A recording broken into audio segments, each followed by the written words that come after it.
evening from the soon-to-be frosty backyard. A gorgeous forecast on the way for the weekend. Our 3D satellite showing some high cirrus clouds drifting southward. They will dim the stars tonight, possibly dim the sun a little tomorrow morning. Still, it's going to be cold tonight, 28 to 33, partly cloudy skies. Tomorrow, plenty of sun, mid-50s. It warms up to 60 on Friday and then into the 60s over the weekend. Little chance of rain through the period. The victim. The criminals. They solicited the rape. The system. He won't plead guilty to a sexual offense. Now drop it. You've got more important things to do. The attorney. What are you going to do, fire me? Go right ahead. I will put you on the stand and cross-examine you on every sleazy plea bargain this office ever made. Kelly McGillis. Are you scared? Yes. Jodie Foster. Me too.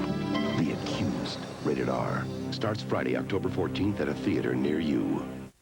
If you can't watch News 11 at 5, listen to the radio simulcast, Monday through Friday on the original WWTC 1280. If you come to Chi-Chi's for chahitas, be prepared to go for it. Grab it. Squeeze it. Feel the heat of it. Wrap yourself around it. Because after we do our thing, you do yours. Chi-Chi's, a celebration of food.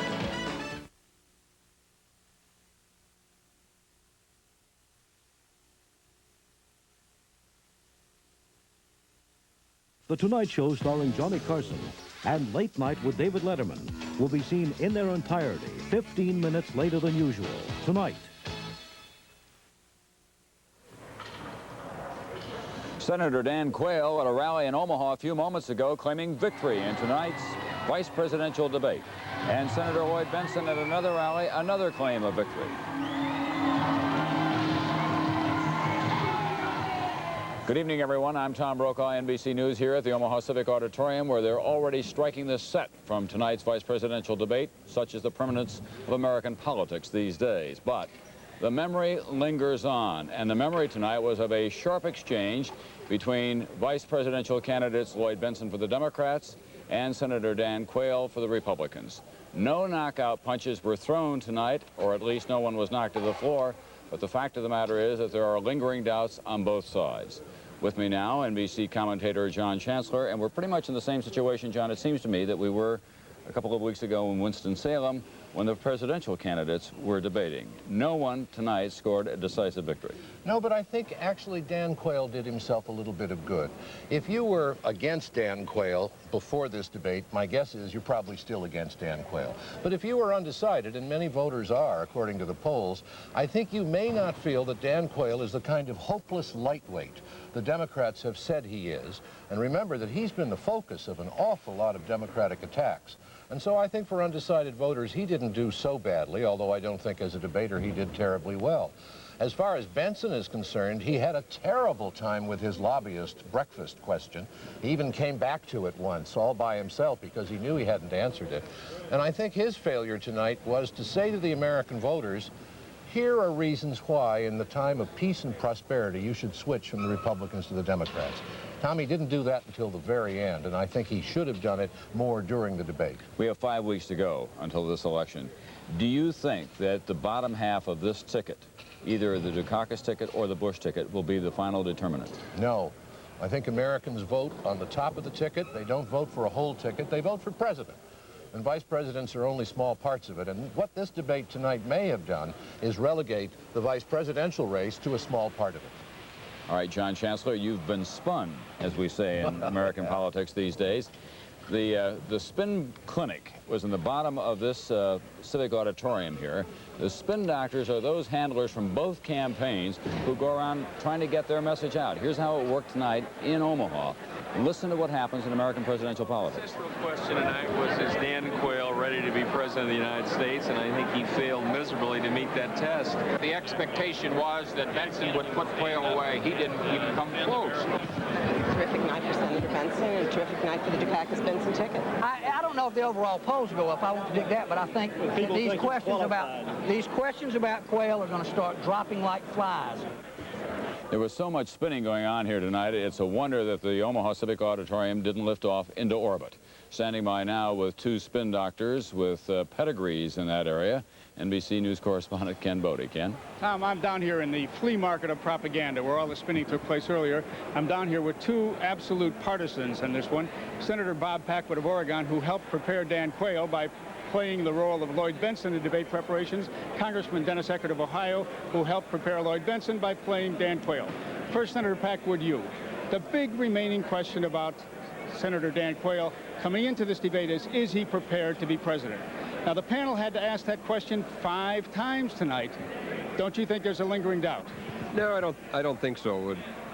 When they asked it, they said, what's the first thing you would do? And I immediately thought, gee, does they mean Harry Truman? Do they mean Jack Kennedy? Do they mean Richard Nixon? How you become into the presidency? I think he passed the test of, if worse came to worse and you unfortunately became president because the president died, could you handle it? I think the public would say, yeah, after watching him for 90 minutes tonight, I think he could handle it. Senator Packwood, he said he'd say a prayer and call a staff meeting, but he didn't say much what he'd do after that. Well, had they asked the question the same way they asked it of Lloyd Bentsen, the answer would have been this. I mean, they say to Lloyd Bentsen, now, if you become president, would you put into effect your policies or Governor Dukakis's policies, which are totally different? Had they asked Dan the question the same way, would I'll put into effect George Bush's policies because he and I agree, and Senator Bentsen and Governor Dukakis don't. Congressman Eckert, that is the question, of course, about Bentsen and Dukakis.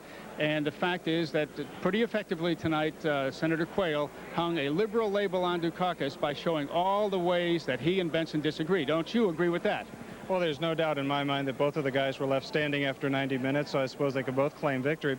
But the fact of the matter is that we've had a vice president for 8 years who, as was eloquently stated at the Democratic Convention, could hardly be seen or heard from when critical decisions affecting national security were being decided, perhaps even in the basement of the White House.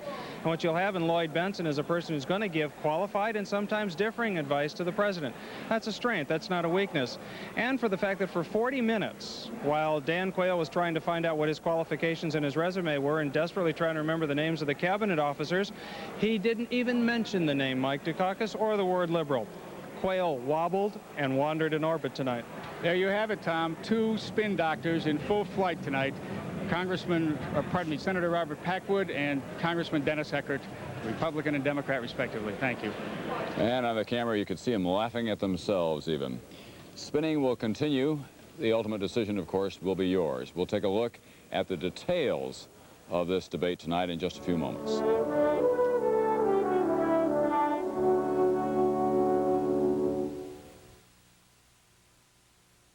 Why is Merrill Lynch strongly recommending bonds? Our research group believes that long-term interest rates are close to their peak, and the yield on 30-year Treasury bonds will decline during 1989 to under 7%.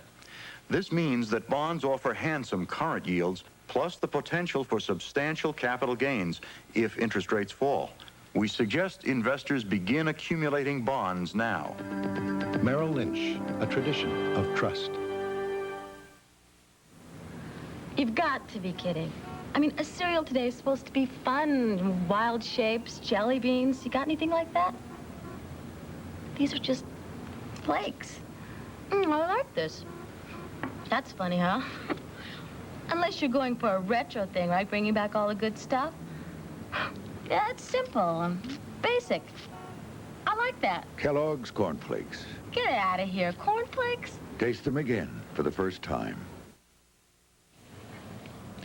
NBC's Andrea Mitchell joins us now, and she was watching this with unusual care tonight, trying to keep track of all the facts and the statistics and the general impression left by these two vice presidential candidates. Andrea, the big pressure tonight, of course, was on Dan Quayle. Indeed it was, Tom and John, and clearly the most important question was whether or not Dan Quayle is qualified to be president should that become necessary. Now, obviously, both candidates were very carefully rehearsed and coached for tonight's debate to hit their main points. Coached to the point that when Quayle was asked about the qualification issue, he answered each time the same way. Qualifications for the office of Vice President or President are not age alone. You must look at accomplishments, and you must look at experience. Age alone is not the only qualification. You've got to look at experience, and you've got to look at accomplishments. Quayle had more difficulty answering what he would do if he were vice president and tragedy struck. First, I'd say a prayer for myself and for the country that I'm about to lead. And then I would assemble his people and talk. I would make sure that the people in the cabinet and the people and the advisors to the president are called in, and I'll talk to them, and I'll work with them. And I will know them on a first-hand basis. By far the most dramatic moment of the debate came when Quayle tried to answer the qualification question by comparing himself to John F. Kennedy. That sought the office of Vice President of this country. I have as much experience in the Congress as Jack Kennedy did when he sought the presidency. I served with Jack Kennedy. I knew Jack Kennedy. Jack Kennedy was a friend of mine.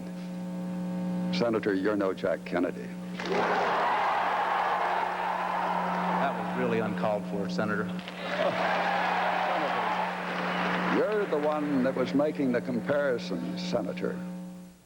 As John Chancellor pointed out earlier, the toughest time for Benson came when he was asked about that breakfast club, for which he, as Senate Finance Chairman, had invited lobbyists to come and pay $10,000 apiece to have breakfast with him. As Finance Chairman, of course, he has a lot to say about what happens to the legislation they want from Congress. Well, he said that he had disbanded the club, but it was pointed out to him that he did that only after it was reported in the press, and also that he had eventually gotten the same amount of money in separate contributions. A lot of the judgments that will be made tonight, however, are very subjective. What about the strong television imagery, the steely blue eyes of Dan Quayle, his ability to look into the camera and talk to it seemingly in a spontaneous fashion, as opposed to Lloyd Benson, who is, as he says, he has a face that's been lived in. He's a 67-year-old man. How much of that do you think will come into play in this campaign? Well, I think Benson looked like the sorrowful uncle talking to the wayward nephew. But I do think that Dan Quayle is going to be troubled by the fact that he would know members of the cabinet on a first-name basis, first-hand basis. I just think that was a terrible answer. And down in the press room, somebody said, yeah, but that's better than Ronald Reagan does today. But, you know, Tom, I think that there is a television quality, and the people in the Quayle campaign feel that Dan Quayle is a television candidate, and that he's very smooth. He was a lot smoother than he had been when he was first nominated. Thank you, Andrea Mitchell.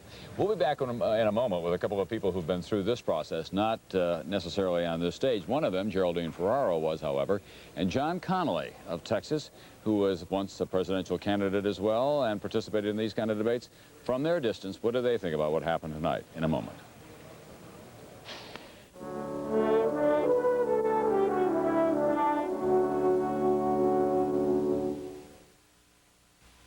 Guy runs a big customer service operation, tons of paperwork, and he's having trouble. Stuff getting his file, customers getting mad, so forth. So I took him out to Tewksbury to show him how WIS is doing the job in their own customer service operation. Customer calls, I bring up a photocopy of his file. Get his credit information from the mainframe, same workstation, all on WIS, Wang's integrated image system. Guy scribbles a note, hands it to my secretary. She scans it, up it comes on the screen in his own handwriting.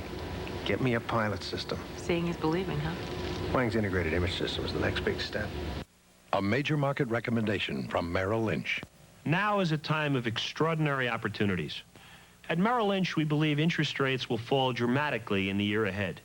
Any near-term rise in rates, if one should occur, will be modest and short-lived.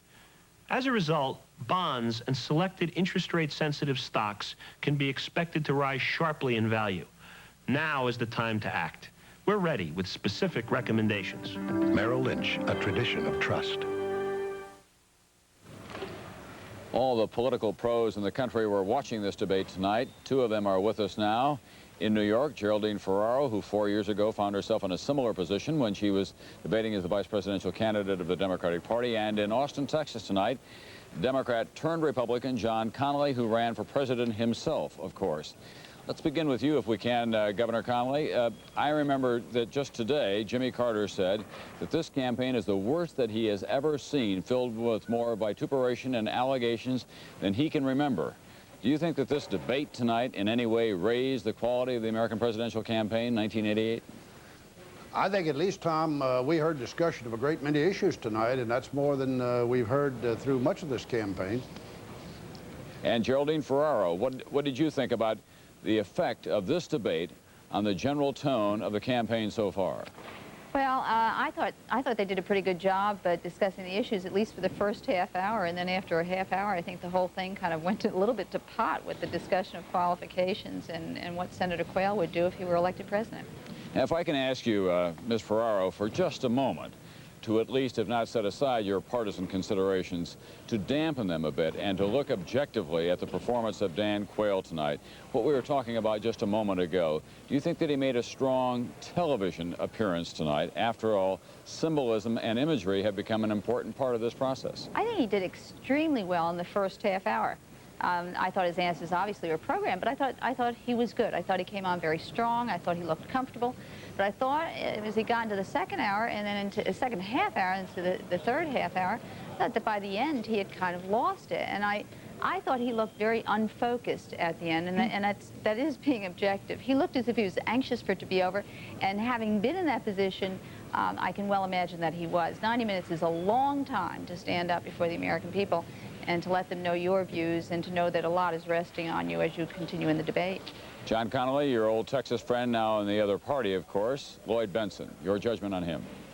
Well, I think he did exceptionally well, but I think everyone expected him to do well. He handled himself with poise, with dignity. He knew a great deal about the subjects he was discussing, but that surprised no one. So I think his problem was to be sure that he didn't make a serious mistake. I think Dan Quayle, on the other hand, had a lot to gain, and I think, frankly, he gained a lot tonight. But, Governor, you're known as a take-charge guy. Were you happy with his answer on what he would do if he suddenly found himself assuming command of the presidency? No, I was not happy with that. But, you know, these are, you can't expect him, I suppose, to be completely erudite and knowledgeable and answer a question as you would answer it. But overall, he came across well. He had poise. He showed maturity. He showed a great deal of knowledge about a great many different subjects. And the expectations for him were quite low. I think he lived up to those expectations and then some. And even though he didn't answer as well as he might on one or two questions, neither did Senator Bentsen, who when asked about the differences between him and Dukakis, he defended his own position and not Dukakis. Governor Connolly in Austin, Texas, Geraldine Ferraro in New York, thanks very much for being with us tonight. Well, there you have it, John. Two people who have looked at it from some distance, some partisan considerations creeping in, quite obviously. But I think that we just have to go on from here, obviously, and we'll see what happens in the next week or so. Everybody's going to be in Texas tomorrow, and that's a big and important swing state. One thought I have, Tom. It's a spookily close election this far along. And my guess is that it's so close because neither the men at the top of the ticket nor the people we saw here tonight are having a big effect on the voters yet. And the fact of the matter is that an awful lot of you out there is both our judgment and what we're learning in our own polls. A lot of you have not yet made up your mind. Well, you've got about 5 weeks, and I've got about 5 seconds to say good night from all of us at NBC News from Omaha.